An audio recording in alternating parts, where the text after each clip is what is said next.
Depuis le 9 mars, le premier livre d'Ariane Séguillon est disponible à la vente. Intitulé La Grosse, elle y raconte sa lutte contre la boulimie. Une maladie qu'elle a longtemps tenté de garder secrète.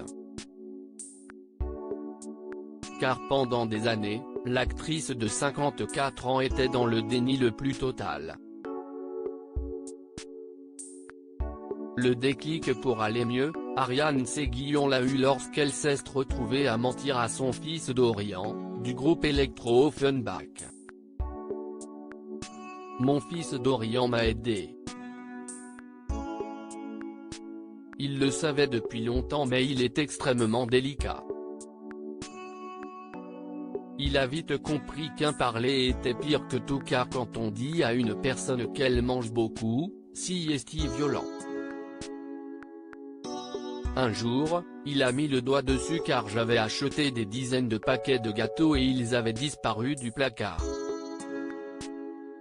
J'ai nié puis je me suis dit que je ne pouvais plus lui mentir, a-t-elle expliqué lors d'une interview pour télévision grande chaîne. À cette époque, Ariane Séguillon se rendait également bien compte qu'elle devait agir.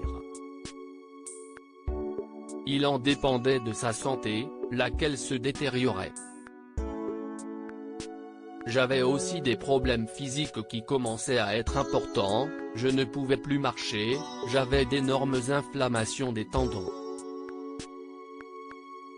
C'était très douloureux, s'est-elle souvenue pour nos confrères. Sur la voie de la guérison, Ariane Séguillon a en outre trouvé le soutien d'une personnalité très connue, Michel Sardou.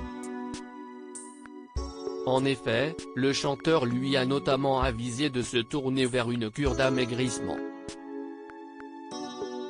J'étais en tournée au théâtre avec lui.